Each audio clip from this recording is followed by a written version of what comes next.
नमस्कार, मैं प्रमोद सैनी और आप देख रहे हैं राज न्यूज़ सारी टाइम्स। चीजें देख ली।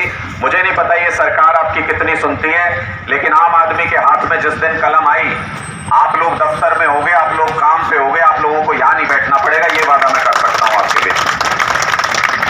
हम लोग भारतीय जनता पार्टी की तरह या इस सरकार की तरह झूठे वादे तो नहीं करते। हमको झूठे वादे करने ही नहीं आते, हमको काम करना आता है और वही काम करते हैं। आज मैं यहां से ये भी कह के जा रहा हूं, आप लोग इस संघर्ष को, इस सरकार में रहते हुए भी, आप ये मत सोचना कि हम दूसरे नेताओं की तरह ये कह के जा रहे हैं कि जी जब हमारी सरकार आएगी तब देखेंगे ना। अगर मैं यहां आया हूं तो तन मन धन से आपके साथ है। अगर इस सरकार के रहते हुए आपको नौकरी दिला सके तो इसको हम अपनी कामयाबी समझेंगे। आप आगे की जो भी रूपरेखा तय करोगे, जो भी संघर्ष करोगे, अब से ये संघर्ष अकेले आपका नहीं है, अब इस संघर्ष में हम भी जुड़ गए हैं। आप जो भी संघर्ष का रास्ता आगे तय करोगे, आम आदमी पार्टी का एक एक कार्यकर्ता आपके कंधे से कंधा मिला के इस लड़ाई को लड़ेगा। यह आश्वासन भी मैं आपके बीच में आज यहाँ पे देना चाहता हूँ। और मैं आज लोहारू कोर्ट परिसर के बाहर 1 महीने से लगातार जो कर्मचारी धरने बैठे हुए हैं, आप समर्थन के लिए क्या कहना चाहिए? देखिए, हम तो इनके समर्थन के लिए ये देख के आए हैं कि इनकी मांग बिल्कुल जायज़ है। इन्होंने पहले सरकार के साथ पूरे 5 साल तक एक प्राइवेट प्रोजेक्ट में, लेकिन सरकार के साथ 5 साल तक काम किया, अपनी सेवाएं दी।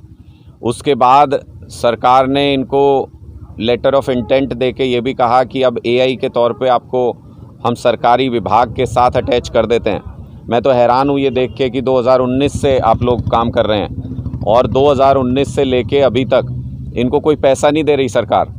मतलब कोई बेगैरत पने की भी कोई हद होती है। अगर आप किसी से काम ले रहे हो, अगर आपने किसी को अटैच किया बाकायदा सरकारी लेटर के साथ, तो उसको आप कैसे बिना पैसे के उससे काम करा सकते हो?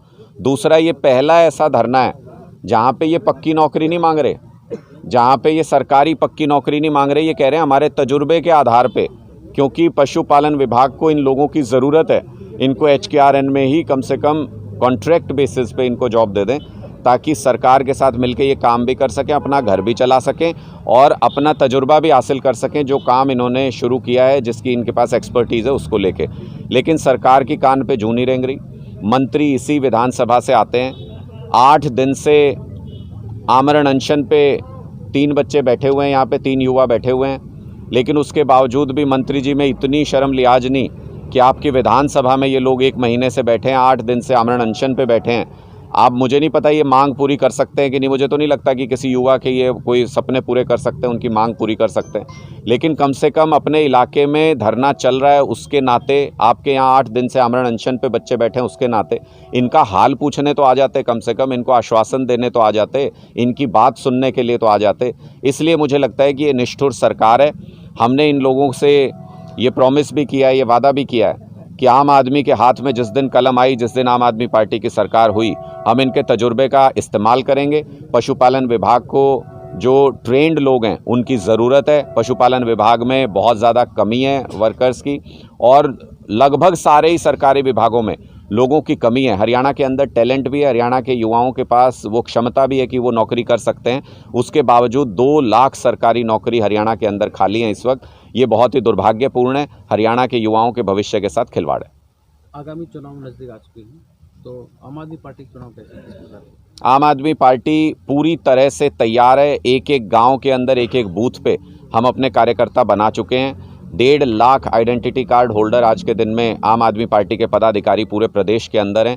चाहे 10 की 10 सीटों पे लोकसभा चुनाव हो या 90 विधानसभा सीटों पे विधानसभा का चुनाव हो, हम पूरी ताकत से चुनाव लड़ेंगे और आम आदमी का राज हरियाणा के अंदर भी लेके आएंगे। क्योंकि एक तरफ दिल्ली और एक तरफ पंजाब है, दोनों जगह पे मूलभूत सुविधाएँ लोगों को मिल रही हैं, अच्छी अच्छी सुविधाएँ मिल रही हैं, लोग खुश हैं दोनों जगह पे।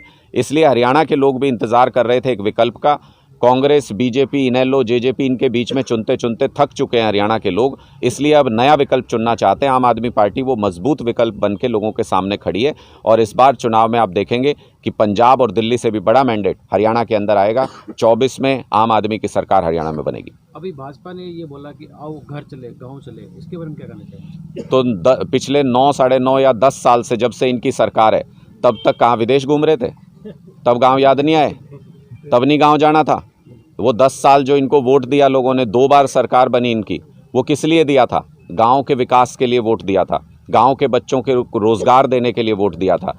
अगर कोई चुनाव के वक्त ये कहे कि आओ चलें गांव, तो उसको गांव के बाहर ही रोक देना चाहिए, पोस्टर लगा के कि यहाँ पे घुसना मना है, यहाँ पे निर्दयी निर्लज्ज लोगों का आना मना है। बाहर पोस्टर लगा के इस बार गांव-गांव में इनको रोका जाएगा। इनको हरियाणा से ही बाहर भेजेंगे। मुझे तो समझ नहीं आता कि ये इजराइल में नौकरी देते हैं हरियाणा के युवाओं को, जहाँ युद्ध चल रहा है, मरने के लिए हमारे बच्चों को भेज रहे हैं। ऐसी नीयत है इनकी हरियाणा के युवा के प्रति। और जितनी भी भर्ती हरियाणा के अंदर हो रही हैं, उनमें 60-60, 70-70% हरियाणा के बाहर के लोगों को ये नौकरी दे रहे हैं। तो अगर बाहर के लोगों को नौकरी दे रहे हैं तो इनको बाहर ही जाके चुनाव लड़ना चाहिए। इस बार हरियाणा में चुनाव लड़ने के लायक तो काम इन्होंने नहीं कर रखे।